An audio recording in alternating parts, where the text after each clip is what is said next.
Welcome back to the Webby and O'Neill channel. And Erik Ten Hag says that Manchester United will be chasing more silverware this season as we come up against a familiar face in José Mourinho this week, who's getting heavy criticism from former players and pundits over in Turkey. We're going to discuss it today, so get involved in the chat and we will discuss some of your comments throughout today's video. How are you feeling after the weekend? 3 points on the board? Feeling fine. 3 points on the board. I was happy with that after the game.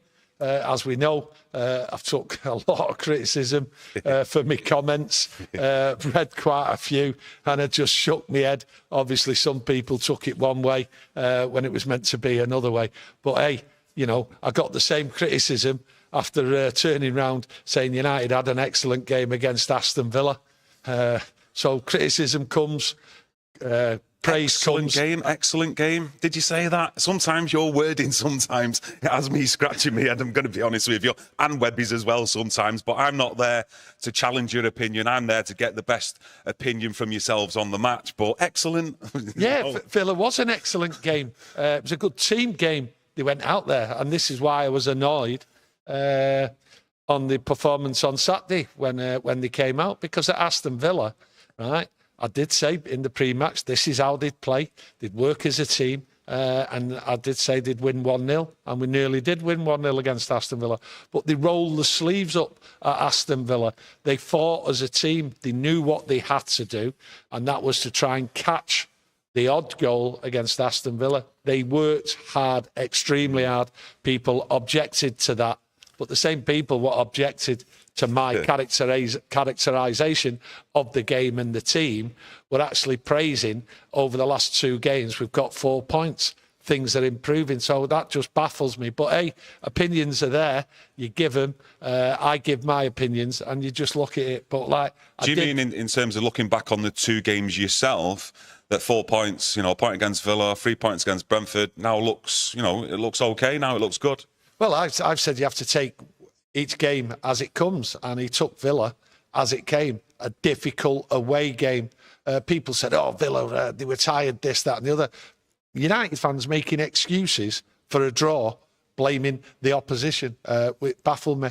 But hey, to be honest with you, it's a good point though in hindsight when you look at it, and you said it after the game. Aston Villa played on the Wednesday at home at Villa Park. We'd travelled to Porto. Yeah. You know, an extra day Villa had on us in preparation time. You got to remember all the noise surrounding Erik Ten Hag that game as well. The pressure that was on him, the players not to get beat, and we come away with a draw. And I thought it was a good team performance meeting, how they actually worked together in that game. It just was a lack of quality in showing in front of goal on that day. And, you know, we're going on against Brentford on the weekend.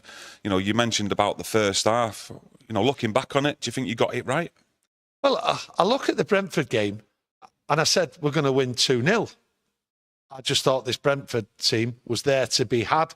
I thought it was a poor Brentford side. They had a lot going against them with injuries and players out and all that. And I thought after the performance at Aston Villa, I wanted to see Man United come out from the off, roll the sleeves up and go at this Brentford side. And what we've seen, well, what I just seen a United side in that first half come out lacklustre. Gave space away, gave the time for Brentford to play football and come through our midfield. I didn't see United pushing them back until the second half, which I did say. And it's a Brentford side at Old Trafford. And I thought to myself, we're at Old Trafford. This is Manchester United. On the back of that Villa performance where they rolled the sleeves up, I thought they'd go straight at them and push them back because that's what they were there for. And United did that as soon as the second half come. But against stronger opposition, you cannot let teams play at Old Trafford. We've been beat loads of times at Old Trafford because we've let teams play football who shouldn't be allowed to play football. And that was my anger at the game on Saturday, because they should never have been allowed to play football in that first half and keep Man United back on the edge of the area, in the area, and the gap between the defence and the midfield was too wide open. That changed because of Onana coming out playing football, the back four pushing up. That's the way to play teams at Old Trafford. And that's why I was angry, frustrated, and thought to myself, we had a great opportunity to walk out at Old Trafford and say, right, things have changed here. Yeah. Things have changed. go at this poor Brentford side and take it to them, get the goals, and then we'd be able to make changes, give people rest if rests are needed. And we didn't do that. And that's why I criticised Man United for that. I didn't criticise the second half performance. Not being funny though, but everyone's got their own opinion. And I did see some comments below that video saying that we played good in that first half. I mean, you're going in at half-time, 1-0 down to Brentford. I would never, overall say that United played good. Don't get me wrong, if United it was shot after shot and you've seen their goalkeeper making save after save, but a lot of the shots, what I've seen on goal, either went wide or near enough straight at the goalkeeper.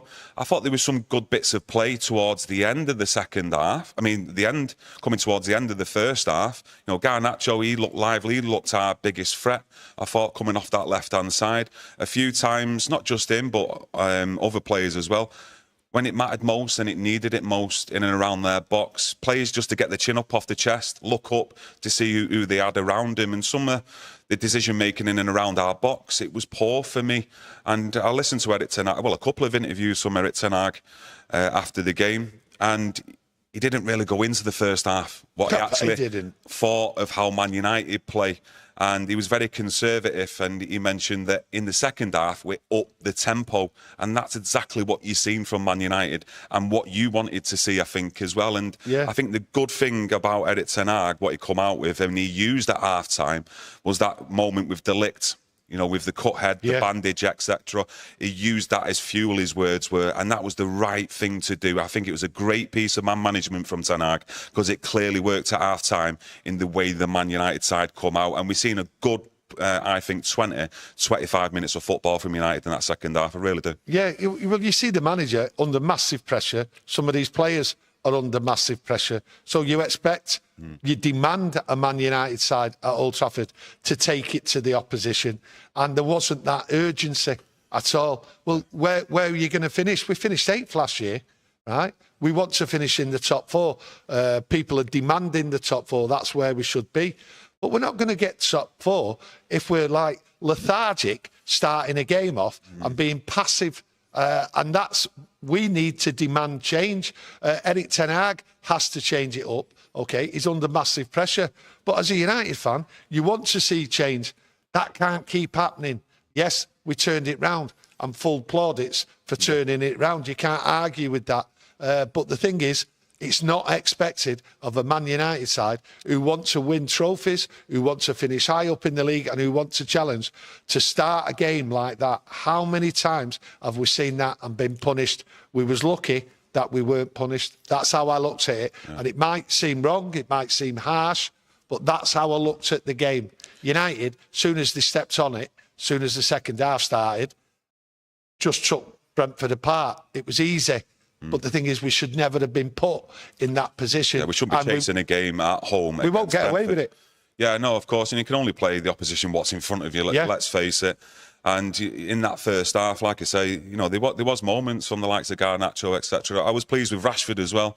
I thought overall, especially in the second half, I think they all upped the levels. Yes. But I actually did think his work rate was good, which, it should be a lot better than us just talking about Rashford's work rate. And he provided an excellent assist for Garnacho. I think the 2 assists from Rashford and Bruno were just as good as the goals, really. Fantastic ball from Rashford, which you want to see from Bruno as well, really. In them areas what Rashford actually picked up, you want to see them sort of balls from Bruno, and that little touch, what he'd done, the awareness to set up Højlund as well, Bruno, and the finish. It was like what we've seen from Martial back in the day at Manchester United. Nice, cool, calm, composed in front of goal, little lob. I thought it was fantastic. With Bruno, that's where you want to see him. Yeah. That's where he's best at, and that's why I was annoyed.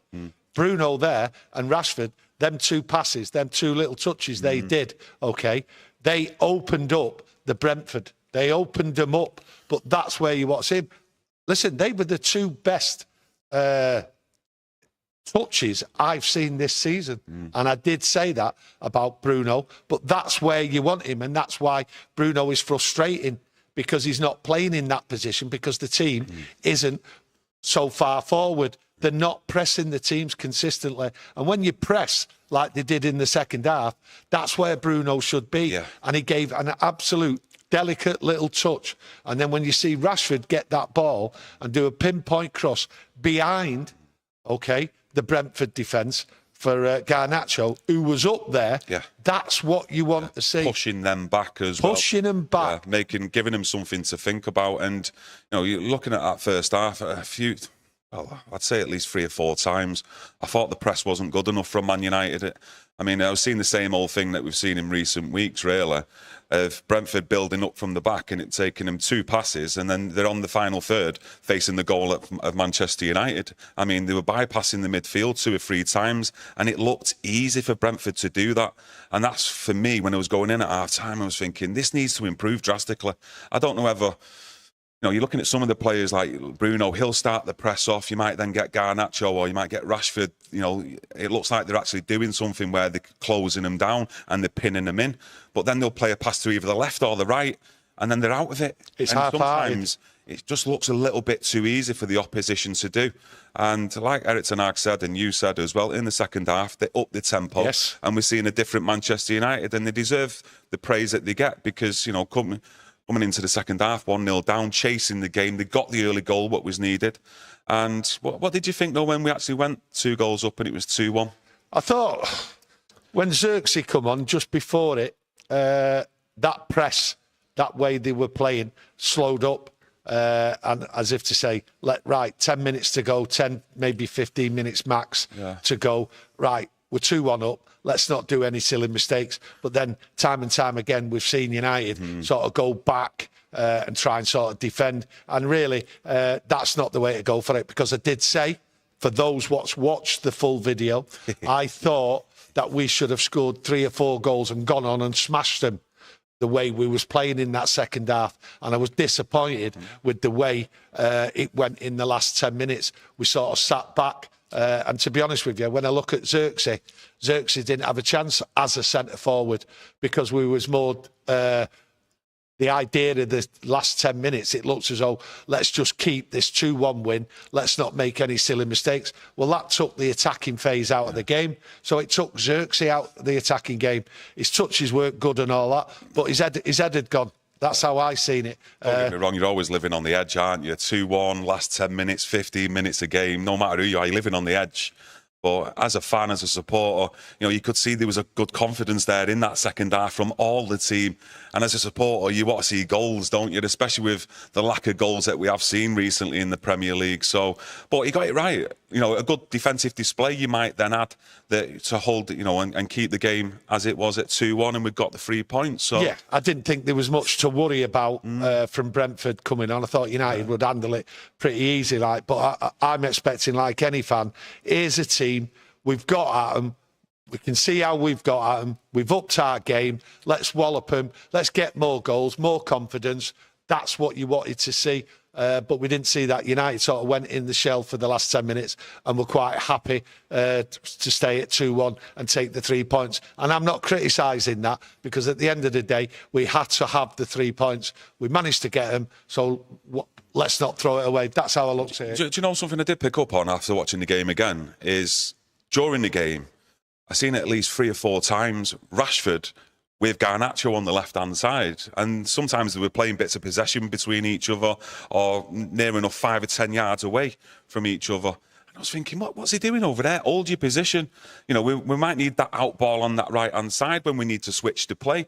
But when I thought about it, that, in my opinion, I hope it is, it's actually good experience, good improvisation from Rashford going over to that side to actually help Garnacho out, because he knows more than anyone this season when he's playing on that left-hand side, he's not getting that partnership with a left-back where someone's overlapping, giving him that option on the left-hand side, on the outside, and he can cut on the right-hand side, cut inside. Was that in the first half? I've seen it throughout the game, to be honest, at least 3 or 4 times, and don't get me wrong, it might not be that, he might have just been in that position as of when at the time, but I actually thought, considering how many times it happened, he must have took that decision on the pitch, which players have got to do. They've got to take responsibility themselves as well to see how the game's going on the pitch and make the right calls. And I just think that was good, that from Rashford. I think he must have thought about that at points where he's thinking, I'm not getting enough of the ball on the right-hand side, so I'm going to go over there. I'm going to look for the ball. I'm going to go and help Garnacho out and create something and make something happen. And you can only ask for that. I look at that on a negative note. That's how you can't look at that and negative. I'm not. I'm not. I was only joking. You was you? I'm only joking. Because you know I was going to come back at you. No, I didn't know it. I didn't notice it. I didn't notice it. If you noticed it out there, let me know what your thoughts and opinions are. But yeah, Erik Ten Hag, he was speaking last night, and he did mention about trophies this season, and he said you have to live in the now in football, so it's trophies as in the past, but you have to prove every day, prove yourself every season, so we have to go for it. So he's got a big emphasis again going for trophies this season, but we surely have to also concentrate on the Premier League and the performances this season, especially after finishing 8th. Listen, the Premier League is the bread and butter. That's what you've got there. Erik Ten Hag seems to be going on and on and on about trophies because he's won 2. Okay, Carabao Cup, FA Cup final, right? And he's, you know, as a manager, he's a winner of trophies. He's surely going to promote that side of the game. But it is all really down to the Premier League. Week in, week out, putting that effort in and getting them points and getting in that Champions League. That's the minimum requirement he's expected to do, that we expect to be in the Champions League. So these trophies and that, and like he did say, you know, let's talk about trophies in April and May. And I thought to myself, you're asking us to talk about trophies in April, May, and you're always talking about them. We need you to concentrate on the Premier League, because he never stops talking about trophies. Wants us to shut up about it when it's him what's going on about it. So there's Erik Ten Hag tongue twisting and sort of like saying, and we're looking at him thinking, well, it's you what's going on about it. But that's Erik Ten Hag for you. Some great memories, though. Yeah, the great memories, but it's the Premier League he must concentrate on. We need to improve. We cannot finish 8th, anywhere near that this season. So that's what he needs to. I'm not worried about trophies at this moment. Not at all. Yeah. Just having a look through the chat, quite a few comments coming in, but I've just noticed one there from Ansel, and he says, I do not want to see us revert to this diet Man City style of football Erik Ten Hag has been trying to ram down our throats. We are a fast counter-attacking team. It's in our DNA, and it's what we do best. And to be honest, when we were talking about pressing before, why do we have to press the opposition's back four constantly every time? Why can't we just sit, like, let's say, on the halfway line or 5 or 10 yards into the opposition's half and wait for them to put the balls into midfield and then pounce on him? Because it doesn't work all the time when our front four are trying to press their back four. Because like I said against Brentford in the first half, at least 3 or 4 times, they found it way too easy for my liking to pass it through our front four and past our midfield. So for me, it's something they need to work on quickly if he wants to carry that on. But I do agree with Ansel there as well. And when we're in the transition, we get the ball back in our half. That one pass out to Garnacho or Rashford, how many times do we see it out to the left-hand side where they're pushing their full-back back or their centre-half back who's took up that position on their side? And that's where we are at our best, I think, and I do totally agree with that. Look, the failure of the press is simple as I see it. There is no point the forwards pressing and trying to keep that ball in that box when they play around with it if we aren't pressing and standing on the halfway line, because they've then got room. If we are further back, this is my bugbear. I want to see the change, right? What we're seeing in that second half, that's what we need. We need to press on the halfway line. If our forwards are told to press, the full-backs or the goalkeeper who are trying to pass it out and that, okay, we need the other players to play as a team by pressing up. And that's where we're constantly failing at. That is why our midfield gets run throughout the game, okay? In many games, we've all seen it, because our back four doesn't press up. So if one's going to press, they all have to press. If they all have to defend, they all have to defend. That's fine. But do it as a team. And that's why it's going wrong. That press up front is a complete waste of time, because their midfield's got that much gap because our defence is falling back. It is a waste of time. So that's what you need to see change. You've seen it for a long period in that second half against Brentford. But you also have to remember and say, yes, well done, but it was only Brentford.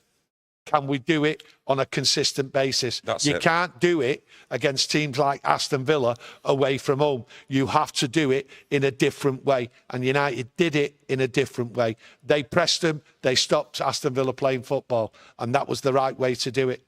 Just going to go through a couple of your comments. Some man for one man says, Erik Ten Hag is resilient. No one can deny that. A very necessary character trait needed to manage our club. Erik Ten Hag out says, I prefer counter-attacking football. Richie Club Sport says, I'll take a trophy all day long.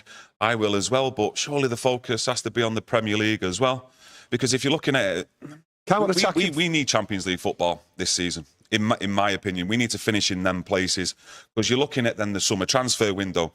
If we don't finish in the Champions League, that will affect our transfer budget, surely, and what we can spend in the summer. We still need players out of this club at Man United in the summer, and we also then need to bring players in. I want to see the same recruitment drive that we had in the centre-back positions in the summer, of bringing in De Ligt and Yoro in midfield in the summer, because Eriksen's out of contract. He'll need replacing. Casemiro, how long's left has he got? We still need to provide, I think, recruit 2 midfielders in the summer, because then you've still got Agate and Mainu in there, and if Casemiro is still here as well. Listen, you're and that's going to take a lot of money as well, and you're 100% right. Okay, we have to finish in the Champions League. Yeah. Okay, it's a long way to go. Okay, if we get there, fantastic. Okay, some people, myself, I don't think we'll get there, but you are right. We have to get in there for things to be able to change next summer and be able to upgrade the team. Money is the name of the game now. But I'll just look at someone's comment there, what was said. I'll go back on it. Counter-attacking. Manchester United shouldn't be a counter-attacking side at Old Trafford, and that's what they tried to play on Saturday in the first half. We shouldn't be a counter. We should be pushing teams, pushing them back. We've got the players for it. We have got the players for it. We've got the speed. Okay, we've got the speed on the wings. It's all there. So counter-attacking, it's not a counter-attacking side I want to see, because what that does, in my opinion, and what I've seen, not just this year, last season as well, it allows teams to come at you when you're playing, especially when you're playing at home, and put you under pressure. It should be the other way around. We should be pushing on them and not playing counter-attacking football. We should be wary of them counter-attacking us. Man United should be on them, jump on them and push it. Basically, I remember the quote, shove it down the throats. And that's how it should be. And that's why I'm getting this year more and more not angry, but critical of, I need to see this. And it's not counter-attacking football I need to see, or anyone should be seeing at Old Trafford. No. We should be throwing it down their throat by pushing on them and going for it and putting the pressure on the opposition. And a lot of the times, over the last 18 months, we've not seen that in the first half. Oh, what I see is the fullbacks, the centre-halves, push 5-10 yards further up the pitch, get closer to our midfield, and then our midfield closer to the forwards. So there's not them big gaps that we see constantly last season, and at times this season as well. But you're talking about counter-attacking football. I want to see counter-attacking football. I just don't want us to set up. There's a difference. I don't want us to set up playing counter-attacking football where we are dropping deep or inviting pressure on. I don't see any harm in when Manchester United get the ball back in and around the edge of our box to spring counter-attacks when it's needed and necessary, when we're in them transitions of play. Like I mentioned before with someone in the chat, was it Ansel? That's when we're at our best, I still think, when we're getting the ball back and then they're springing them counter-attacks. But in general play, he has his tactics and the way he wants to play, and let's get that, like we've seen in the second half, 10 yards further up the pitch from the back four, and then we're all closer together, and you won't see them large gaps in midfield. For me, counter-attacking football, as I see it, right, is when you're under pressure, okay, you want to have the ability to counter-attack. That's fine. Yeah. We all love to see that when you're under pressure and that. But the thing is, what you need to see is a team what pushes it, especially going forward, the defence and the midfield, getting closer and not hanging back. I've said it time and time again. We've all been too wide open, and unless that back four pushes up like they did in the second half against Brentford, that is ideal how Manchester United should play at Old Trafford. And we talk about counter-attacking football. Counter-attacking football comes into the game more when you're playing away, especially when you're playing teams, and I go back to the other week, like Aston Villa, okay? That's when counter-attacking football is part of the plan. but you use it when you're under pressure. But you shouldn't be under pressure constantly at Old Trafford.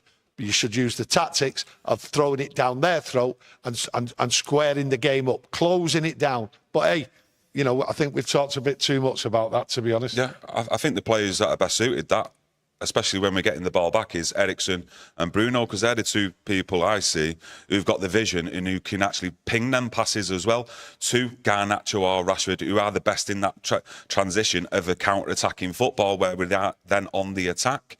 And yeah, I don't see any harm in that. I think it's a good weapon to have, and it's a good one that works for this team. So I don't think there's any harm in actually using it and saying that Manchester United in games are counter-attacking.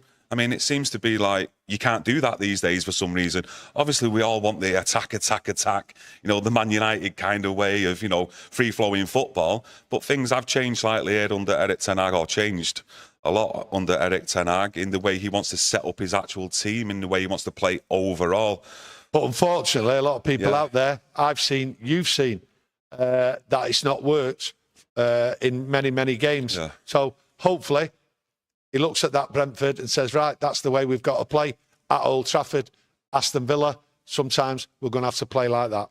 Yeah, going on to Mourinho, play Fenerbahçe this week. Let me know what your thoughts and feelings are going into this game. Do you think we'll get the 3 points? He's not having a great time of it over there.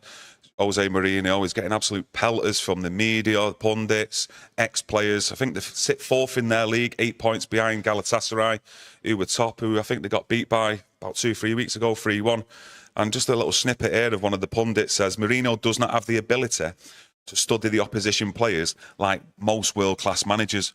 The goals were proof that Mourinho was lacking in opponent analysis. However, football is a game played with the opponent. But there's more and more of it. There's loads, absolutely, giving him pelters. Yeah. Listen, he's getting absolutely slated. If people think Ten Hag's copping it here, this Mourinho, absolutely pelters from everywhere. But there's one thing about what they're criticising Mourinho for, and he doesn't have the ability to study the opposition.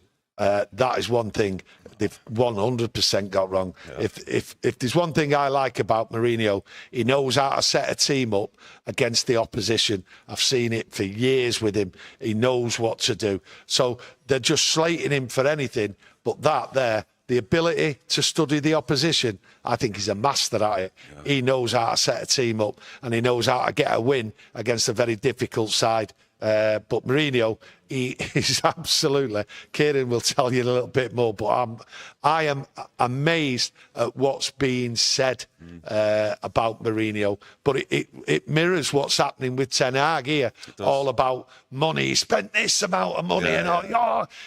Players, pundits, a lot of them are just going in. He spent this amount of money. We should expect more. This is what he should be doing. There is players and everything. Everything just mirrors the pile-on what Erik Ten Hag's have. And I reckon when they meet on Thursday, they'll both give each other a little wink as if to say, here we go. Yeah, we're both in the same boat. We're both in the same boat here, you know what I mean? I think they'll have a smile. What do you think, though, overall in that game? It's going to be an atmosphere. We all know going over to Turkey what the atmosphere will be like. Yeah. You know, seeing the game against Brentford, we do need to start a lot better, in my opinion. But you know, do you think we can actually get the 3 points there? Do you think this team's in a good place to get that? I think when you look at Mourinho, the pressure he's under and what's happening with United, United need to go over there, make sure they don't get beat. That's how I look at it. And then I look at Mourinho and I think to myself, will he play open football? Listen, he'll play, hope they get a goal and that. And with Mourinho, you know his tactics and that. He likes to sort of close it down and that. So, looking at the game, looking at the two managers, I can't see this game. European games, you know, tactics and everything are completely different than your normal week-to-week Premier League game. I see this being a tight affair, really. And I think both of them, with the pressure what they're under, especially Mourinho at home, I think a draw would suit both managers. Obviously, Mourinho wants a win. He'll be talking the team up for a win. But if United go there, get a win, like I say, going away in Europe, getting a point, and then your next game, you play at home in Europe. That's how you've got to look at it. It's a league. You win your own games. We should get through, if we go through the next few games, unbeaten in the Europa League. Yeah, Fenerbahçe on Thursday, similar to how we played Villa. Porto on the Thursday, then it was Villa weekend, same with West Ham. And for me, take a draw at Fenerbahçe. I'd come away, I won't be too disappointed at all with that, to be honest with you. I do think he will rotate, though. That's his buzzword at the moment, Erik Ten Hag. And I think he should do with this one, because I think Johnny Evans won't be able to play 2 games in a week. No. So, which is the most important game? Does Johnny Evans start against Fenerbahçe, or does he start against West Ham on Sunday? For me, save him for Fenerbahçe and start him against West Ham on Sunday, because we still need to keep momentum and build on some momentum in the actual Premier League, which is the bread and butter. So I do think he will rotate, but which players will he rotate? Yeah, well, I look at what he's got to look at. He's got to look at the injuries. Is there any niggles picked up? Is there any players coming back? I think you're quite right on Johnny Evans. So he will rotate, because he has to look forward to that West Ham game. That's the vital game. We've had some terrible games down there, when my memory serves me right. Some bad performances last year, I think, was a bad performance. Yeah. So he has to turn it round, and he has to concentrate on that Premier League. So I don't think we should be too surprised at certain changes what go on. I don't think there's should be any criticism of certain players being rested or anything like that. The one player I do expect to be on there is Højlund, to be honest with you. And he should be up there, try and get that goal. And if we're in a good position, then give him a rest with an eye to Sunday's game. But I just look at Ten Hag here. This is a dilemma for him. It's pressure. Same with Mourinho, it's pressure for him. But as a United fan, I've got to look at it and say, Ten Hag, these 2 games, and this is why I'm looking forward to this week. That's why I had a nice weekend, relaxing, chilling out, thinking to myself, we've got Fenerbahçe Thursday, European game, and then we've got West Ham, and these are 2 massive games. So Ten Hag's got it all to do. So, I just look at it and think, no more criticism on Erik Ten Hag. Get through these 2 games, and we might be going in the right direction. A draw, Fenerbahçe, I think to myself, go to West Ham, pull off a win there, be a fantastic week. No dog walking on the weekend then at 2 o'clock in the morning? No, them days are over. I'm very pragmatic now. I believe I'm very pragmatic in the way I go. There's no point ranting and raving. We all know what's going to happen. If it goes pear-shaped, there'll be massive changes here. But we also know that if we see improvement all round, then the mood gets different, and the expectations going forward will rise. And that's what you want. So this week, to me, is vital. I think up until the next international break, it's vital we get top results. And I did say, we've got some really good winnable games in the Premier League, and that's what I'm looking at. Ahmad, will he start against Fenerbahçe? I think he might do. I think he should do, to be fair, and give either Garnacho or Rashford a bit of a rest. There's no harm in him coming on for the last 20 minutes of the game, just to sort of like keep him fresh a bit going into the West Ham game. Agate, when's he going to start? He's surely got to start against Fenerbahçe, or does he then throw him in against West Ham on Sunday? He's got to start at some point. He might start. Ahmad comes on. You're not sort of resting player. You're not resting a player for Ahmad. Ahmad, has done well to deserve a starting place. So Ahmad, if you look at Ahmad, he'll come on. If he starts the game against Fenerbahçe, he'll be thinking, no, I'm no bit part player here. I'm pushing, and that's what you want. I'm pushing someone else, and I want that place. Against West Ham on Sunday, if he puts in a performance, yeah. Well, the thing is, if he starts the game at Fenerbahçe, he's pushing, but that's what you want. But I think he's going down we said it the other week, I think he's going down the same route as what he did with Garnacho. Put him in for so many games, drop him, put him in for a couple of games, and then try and push next year. So I think Ahmad's year is next year. The same with Garnacho, with what happened. That's the route, I think, what's going there. But hey, rotation is the name of the game. The eye on the prize, it's Sunday, really. Mason Mount actually looked up yesterday of why he's been out, because I thought it was something to do with that scratch that he had on his head, but he actually picked up a knock in that game against Tottenham. I can't talk about him. I know, it's... I can't talk about him. When you see De Ligt there on the weekend against Brentford, head there gushing, but wants to get back on the pitch. That's what we all want to see from the United players, wanting to get back on the pitch, just give everything, whether they've got an injury or not. I don't. You've got him after the Tottenham game posting on his social media. Thanks for all the well wishes with just a scratch, smiling after we've just been thumped by Tottenham. I think what it is, I want to be positive. Grating on me at the moment, Mason Mount. Well, that's why I don't want to talk about him. I want to be positive about Man United, and there is nothing positive about Mason Mount until Mason Mount comes on the pitch and performs, and then performs in the next game. I've got nothing to talk about him. Yeah, I certainly haven't. I've had a great weekend. I'm looking forward to the week. And Mason Mount, you won't hear another word mentioned about him unless he's on the pitch. You made a point there. Going into the next game, that's the problem with Mason Mount. We hardly ever see him going into the next game. We hardly ever see him going into the second half. Yeah, true. We've not seen him in the second half. Yeah. So that's the thing about him. So I think we should all just sort of ignore Mason Mount, right, until he comes back and proves something. And talking about Mason Mount as all like, oh, you're getting in the team. No, he's not in the team. We can't see him being in the team, and we've not seen anything from him. So he's not part of the starting 11, and he has to prove himself if he comes back into this fold. Ansel says Steve Bruce vibes on Delict. He actually said that during the game as well. We're definitely on the same wavelength, me and you today, my mate. Just like to thank everyone for joining us in the chat as well. Been popping off in there some really good opinions, to be honest with you. Stephanie, cheers for keeping a tab on the likes and how many people are watching. 19 away from 100 likes, so please all smash that like button to help support the channel. And we'll be back with another live video tomorrow, so make sure you come and join us and have another Manchester United chat. Enjoy your day, everyone, and take care. Thank you. Thank you.